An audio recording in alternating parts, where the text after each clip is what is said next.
వంగ గీత చదువుల సరస్వతి 35 ఏళ్లుగా ఆమెకు రాజకీయాలలో తిరుగులేదు. ఆమె ఏ పార్టీ కండవా కప్పినా విజయం ఆమె సొంతం.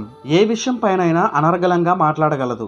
మహిళలు అన్ని రంగాలలో ముందుకు వెళ్లాలని పదే పదే చెప్తారు. వైఎస్ఆర్ కాంగ్రెస్ పార్టీలో తమదైన సేవతో ముందుకు కొనసాగారు ఆమె. ఇప్పుడు పిఠాపురం నుండి ఎమ్మెల్యేగా పోటీ చేస్తున్నారు. 2 తెలుగు రాష్ట్రాల్లో ఆమె పేరు ఇప్పుడు మారుమ్రోగిపోతుంది. పిఠాపురం నుండి పవన్ కళ్యాణ్ పై వైసీపీ నుండి పోటీ చేస్తున్న వంగ గీత గారి రియల్ స్టోరీ గురించి ఇప్పుడు ఈ వీడియోలో తెలుసుకుందాం. వంగ గీత మార్చి 1, 1964న ప్రకాశరావు బ్రహ్మరమ్మ దంపతులకు తూర్పు గోదావరి జిల్లాలో జన్మించారు. ఆమె తండ్రి ప్రభుత్వ ఉద్యోగి, ఆమె తాతగారు ఫ్రీడమ్ ఫైటర్. ఇక ఆమె ఇంటర్లోనే కాశీ విశ్వనాథ్ గారితో వివాహం చేశారు. పెళ్లైన తర్వాత భర్త ప్రోత్సాహంతో ఉన్నత చదువులు చదువుకున్నారు. ఆమె LLB కూడా పూర్తి చేసి ఎందరికో ఆదర్శంగా నిలిచారు. ఆమె భర్త కాశీ విశ్వనాథ్ గారు ఆ రోజుల్లో పాలిటిక్స్ లో చాలా యాక్టివ్ గా ఉండేవారు. దాంతో ఆమెకు కూడా ప్రజలకు సర్వీస్ చేయాలనే కోరిక ఉండేది. భార్యాభర్తలు ఇద్దరూ తమ చదువులు పూర్తయిన తర్వాత రాజకీయంగా కలిసి ముందుకు అడుగులు వేశారు. వంగ గీత ఆంధ్ర యూనివర్సిటీలో GSK కాలేజీ నుండి BL, నాగపూర్ యూనివర్సిటీ నుండి మాస్టర్ ఆఫ్ లా పూర్తి చేశారు. కొంతకాలం న్యాయవాదిగా కూడా పనిచేశారు.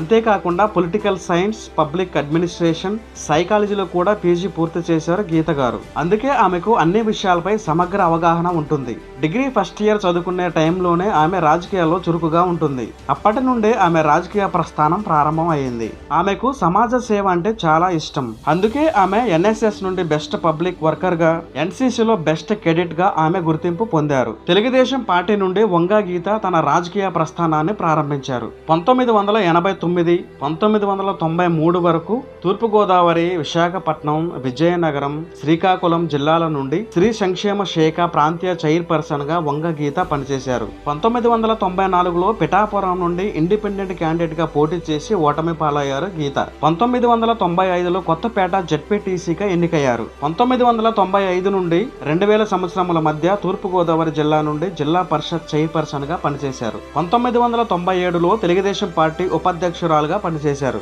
2000 సంవత్సరం నుండి 2026 వరకు టీడీపీ తరపున రాజ్యసభలో ఆంధ్రప్రదేశ్ నుండి ఎంపీగా పనిచేశారు. 2000 నుంచి 2001 వరకు రవాణా శాఖ, పర్యాటక శాఖ కమిటీలలో సభ్యురాలుగా పనిచేశారు. 2000 నుంచి 2006 వరకు రూల్స్ కమిటీలో సభ్యురాలుగా కూడా కొనసాగారు. 2001 నుంచి 2006 వరకు మానవ వనరుల అభివృద్ధి మంత్రిత్వ శాఖలో మెంబర్ గా పనిచేశారు. తరువాత 2008లో ప్రజారాజ్యం పార్టీలో చేరారు. ఆ తరువాత చిరంజీవి గారు ఆమెకు 2009 ఎన్నికల్లో పిఠాపురం ఎమ్మెల్యేగా టికెట్ ఇవ్వడం జరిగింది. 2009లో పిఠాపురం నుండి ప్రజారాజ్యం పార్టీ తరపున ఎమ్మెల్యేగా గెలిచారు. 2009 నుంచి 2014 వరకు ఎమ్మెల్యేగా పనిచేశారు. తర్వాత PRP కాంగ్రెస్ పార్టీలో విలీనం అవడంతో కొంతకాలం కాంగ్రెస్ లో కొనసాగారు. 2014లో జరిగిన AP విభజనపై ఆమె తీవ్ర మనస్తాపానికి గురయ్యారు. ఈ కారణాల వల్ల ఆమె కొన్నేళ్ల పాటు రాజకీయాల నుండి తప్పుకోవాలని నిర్ణయించుకున్నారు. ఇలా రాజకీయాలకు దూరంగా ఉన్న సమయంలో ఆమె 2019లో వైఎస్ఆర్ కాంగ్రెస్ పార్టీలో చేరారు.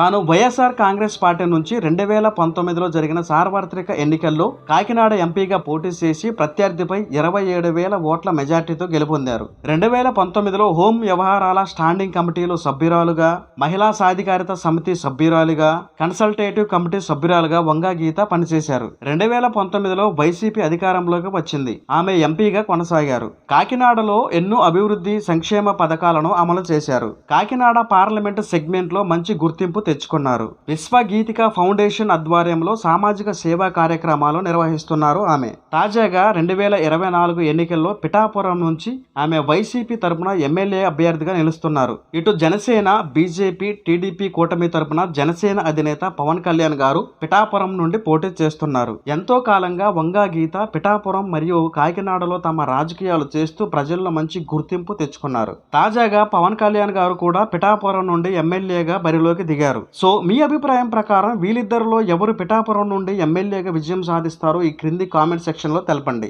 ఈ వీడియో మీకు నచ్చినట్లయితే షేర్ చేయండి, కామెంట్ చేయండి, ఛానల్ని సబ్స్క్రైబ్ చేసుకోండి. Thanks for watching.